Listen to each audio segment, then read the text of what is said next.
All right, welcome to the first of its kind, world-changing manufacturers network. Lisa Ryan has her ears to the ground and her heart in the game. Get ongoing education and new connections right here with Lisa and the Manufacturers Network. Buckle your seat, listen, and spread the word. Here's Lisa. Hey, it's Lisa Ryan. Welcome to the Manufacturers Network podcast. I'm excited to introduce our guest today, Lori Anderson.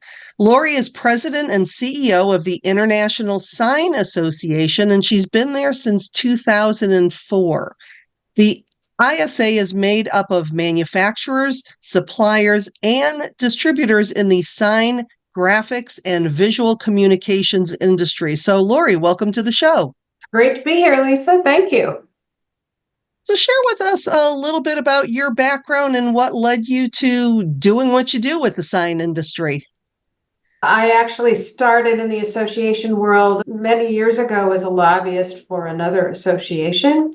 And in that capacity, I had the pleasure of learning all about that particular sector and fell in love with association management. Because what I love about associations is we work to better an entire community. We seek to improve an entire industry. We're not just about focusing on profit that minute or for helping out one particular company. We're serving an entire industry and as a result, helping to improve communities throughout the country, if not the world, with what we do. And it's just been a wonderful experience. This industry I'm always learning all the time, even after being here 20 years. And the funny thing with the sign industry, again, it's one of those industries that you cannot go a day without being exposed to it. But the thing that I love about this association and all the ones that I speak to is the fact that you're in a room full of people who are passionate about things that nobody else on the planet ever even thinks about. And yet at an event like ISA, they get together, they get to see what the technologies are going on in the industry. They get to bond with each other and talk about things that, again, only they understand why they do what they do. Yeah, and we're taken for granted, right? I like to say we're the most visible, invisible industry. You complain if a sign isn't right, but you take for granted when it works because you can find what you need, get to where you're going the right way. And yes, the industry is extraordinarily passionate. They view their work as a craft more than just a widget. They truly take pride in what they do. Every sign is custom made for the business they serve, and they're very passionate about it. And the fact that you have a background in working with other associations before ISA, and you've been there for 20 years now. So what is it about the industry or about your members that has kept you there for so long? Yeah, when I started, I thought I would last 5 years, and here I am 20 years later. They're just so genuinely real. They don't job hop per se. When you own a sign company, you're in it for life. And most people who get into the industry, it gets in their blood and they stay there. And I think it's because it's a craft. And you get to see what you produce and you get to see how it impacts communities. And it allows people to be extraordinarily creative. There's a lot of graphic designers, for example, in this industry, and each sign is unique and you can be proud of it. And the industry takes great pride in that. And it's enjoyable to be around a group of people who are very real. They're genuine, they're authentic, and they care not just about the craft, but they care about each other. They come together as a community to support each other. And that's one of the reasons, some of the reasons why I've stayed this long.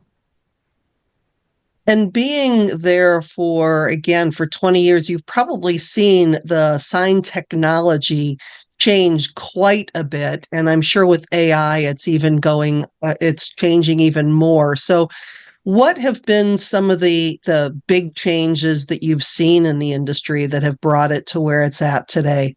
Digitalization is certainly the biggest factor. Our show has grown as a result of digital technologies, and that has transformed the industry. It's transformed communities. You have everything from digital printing and all the ecosystem that surrounds digital printing technology, wide format technology. You also have digital electronic signage. That has radically changed. You see basically a huge television screen on buildings, and that continues to improve. So you have advances in all the ecosystem in any of these. So it's the digitalization of the print space, it's digitalization of lighting technologies and screen technologies.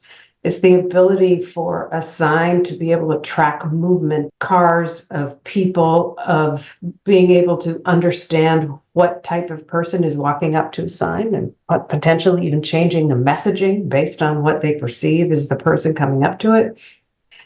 You have lighting technology that used to be big and bulky, and now it couldn't be feel like it couldn't be any smaller, but it will always get smaller, where you can change how you present on a vehicle or on a building. It is amazing to see. Even holographic type of technology exists.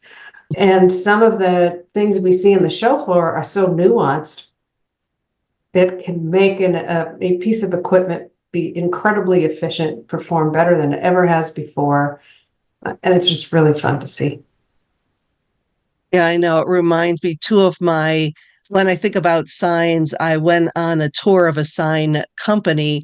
And I think about when you take all different color crayons and you put them together, you come up with black. But when you put together a whole bunch of lights, they come out with white.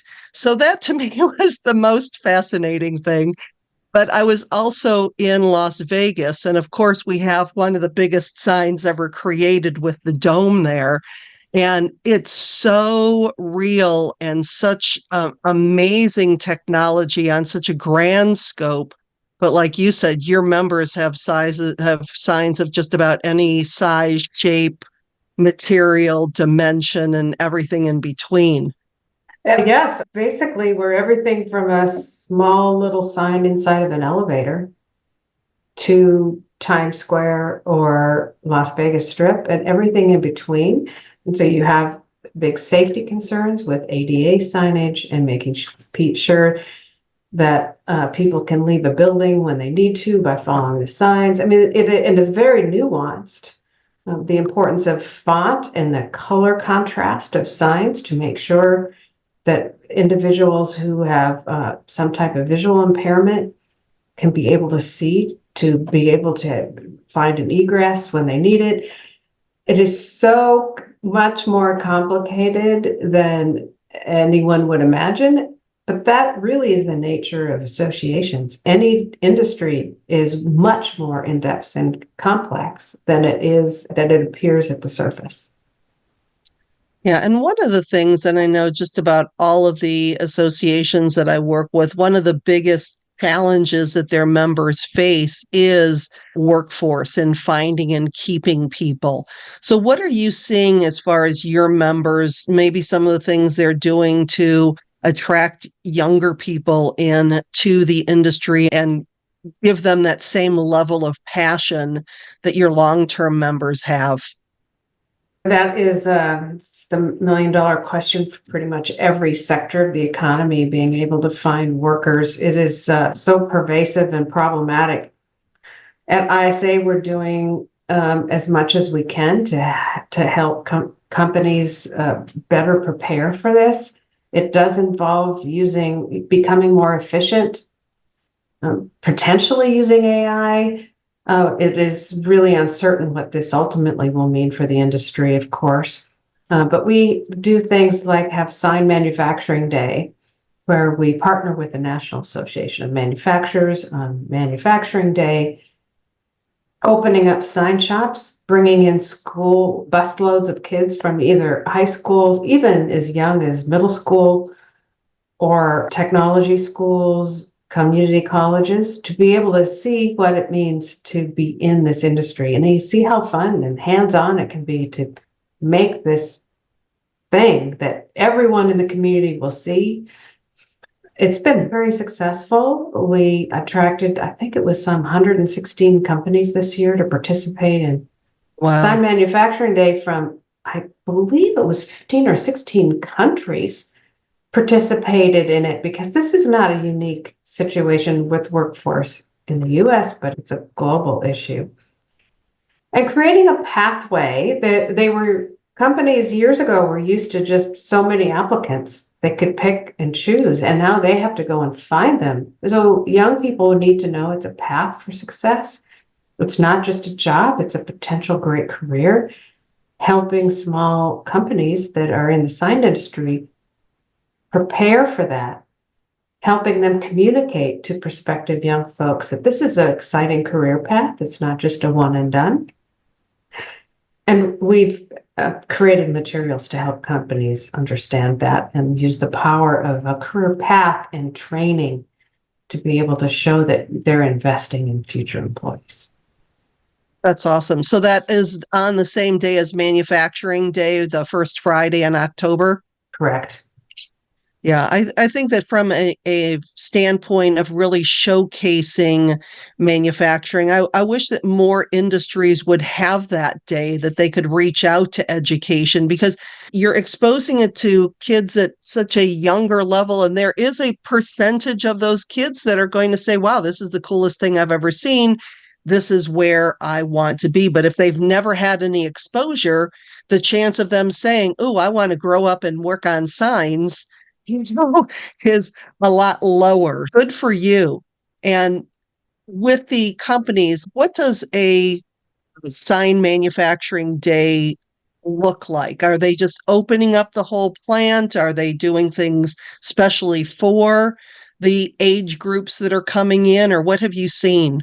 Yeah, well, we have a toolkit to help companies decide what is best for them. And it depends on the ages of the folks coming in, of course.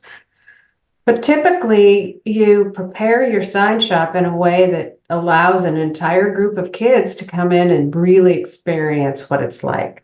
Having a hands-on area where they could wire a sign or maybe paint a sign or has some type of way to be able to use that creativity so they can actually do hands-on is one way to do it. Or simply follow around the life of a sign in a shop and see what happens at this particular station and this particular station, and you get to see the end result at the end. There's a number of ways you can do that. Even it's also important to highlight that it's not just working in the shop. There's a lot of great jobs that are available in the back office, whether it's project management or supply chain focus, sales, marketing. All those positions are just as important as this is working on the shop floor. So it's important for shops who participate in this type of tour to be able to communicate to all levels of students that may have a different perceived idea of what they want to do with their career. Now, and two of the things that I know that when it comes to workforce that is also brought up and really important to all people in the industry, but particularly those coming in, would be safety as well as sustainability. So what are some of the things that you're seeing in the industry that people know that they're safe coming in, as well as the sustainability, the green efforts that your members are participating in? Safety has always been first and foremost. There's signs can go up on very high buildings, right? Yes. I mean, literally use helicopters to get a sign to a location on a building. Enormous crane trucks that have to be used, or small ones. All types of electricity involved, you name it. It's an important facet of what the industry does. And each state varies in terms of the OSHA requirements, for example, but we at ISA have different trainings for safety. We keep our finger on the pulse of everything from the National Electric Code to OSHA requirements, actively communicate this to our members, to the industry, so they are aware of any changes in those safety procedures. It's highly important. There's no question about it, and we take great prides in making sure that we work to have as safe a workforce as possible. Going back to Sign Manufacturing Day or the prospect, there could be a student who comes in who can see themselves in the back office doing project management. That's crucial to any sign program. There could be somebody who would love to hang off a skyscraper, right? Wouldn't be one of them. And you could Google and see these incredible videos of these signs being hung. It's just how many stories in the air, and it is just mind-boggling. And you have to, each company needs to figure out how to attract all levels in between, from getting that sign up there on that skyscraper. Started with a graphic designer, started with a salesperson, started with a site inspection of someone who really understands how to make sure this was installed correctly, and everything in between. So it's a career that has so many possibilities. Awesome. So let's talk about the upcoming show for the International Sign Association. If people are in the industry, curious about the industry, what's going on there? What are you most excited about? You can't say most excited because there's a lot of exciting things going on, but what is exciting to you about this year's show? For one, we haven't been in Orlando since 2018. Because the pandemic happened, so we had to cancel for 2 shows. But in 2022, we were in Atlanta. And so the last time we were in Orlando was 2018. We're really excited about it, going back to a great venue, a great location, wonderful convention center. We are still getting exhibitors. We're almost close to selling out our show floor, which is exciting. We have a new exhibitor pavilion allowing attendees to see brand new things. We have an incredible lineup of education. We did a great deal of work in the last 2 years of doing a research on what the industry needs for education. So our entire education portfolio, whether it's in person at Expo or all of our online education offerings, are being completely reimagined. We have some amazing networking events that are B2B connection events that have started in the pandemic, doing it virtually, that now have transformed into incredible in-person. If you are looking for a business partner, whether it's an installation partner or a national sign company to do additional work with, we have an amazing B2B lineup of where you can find partners and match, and it can literally make or break your entire year.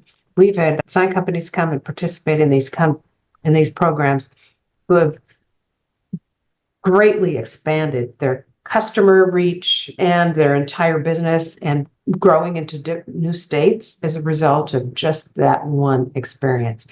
But most importantly, you get to see the latest and greatest on the show floor. What we talked about right at the beginning of the changes that are happening, you see it in real time. These incredible technologies of printing on anything, of printing different types of color and glittery and you name it, and the lighting. It's so fun to walk on our show floor. You almost need a pair of sunglasses sometimes. It's candy for the eyes because of everything. And of course, the community comes together. These are folks who love to compare, to talk, to learn from each other, and you get a sense of it when you get on the show floor that everyone who comes is there not just to learn and see, but to connect with others who do their craft. Yeah, I know. And one of the newer educational formats that you're having this year is one that I'm on the panel for, and that's the Women Leading Industry event, which we talked, the 3 of us talked the other day to get our programs to make sure that they're going to mesh really well. But it is about, how do you attract people into the industry? How do you keep them? And what can you do as an individual to really expand your knowledge? And that when we look at how do we attract more younger people, but also how do we attract more women? And from what it sounds like, this particular event is getting a lot of attention. They're expecting it to grow from what it was last year. And I'm seeing that a lot in as more and more associations are doing women in events. And it's almost like they try to do it as an experiment the first year, and they're a little surprised about how it's just like bees to honey. You are attracting women, and then it grows and grows. So it's just one more event, one more part of the ISA that is really going to make it an outstanding show this year. Oh, 100%. I'll never forget. I think it was maybe 2 years ago. A woman came up to me on the show floor. It was our first time ever attending Expo. She had tears in her eyes. She had just attended WLI. And and you're the CEO? And I said, yes. She goes, and you're a woman in this industry? She goes, I work in a sign shop where I'm the only woman in the sign shop. And to know that this is a place where I can go to have these kind of conversation is unbelievable. And here she was on the show floor, giving me a hug, and she was crying.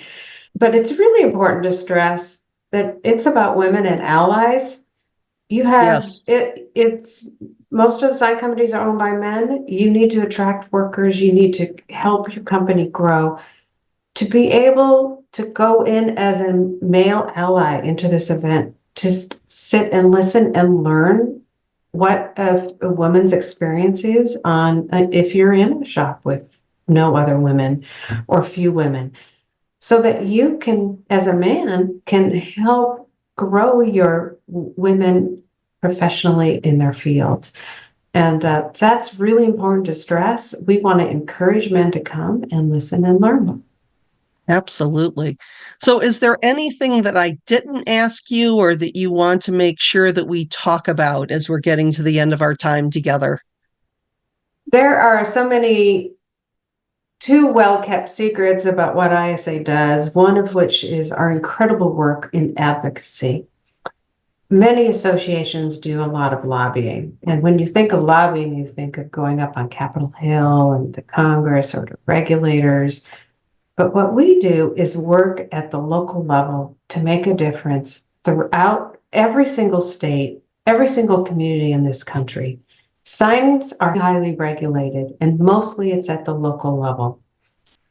We have trained almost between 9,000 and 10,000 planners in the last few years, because planners go to school to be a planner, which is a great field to be in. But they're not given any instructions on sign codes. And sign codes are extraordinarily complicated, very complex. You go into the planning profession, you likely know almost nothing about signs. So we have an entire curriculum to help planners understand how sign codes work. This has been extraordinarily important to help the growth of the industry. You don't see it on the show floor, but what is sign companies able to work with their customers to get them the sign they need by working with local governments.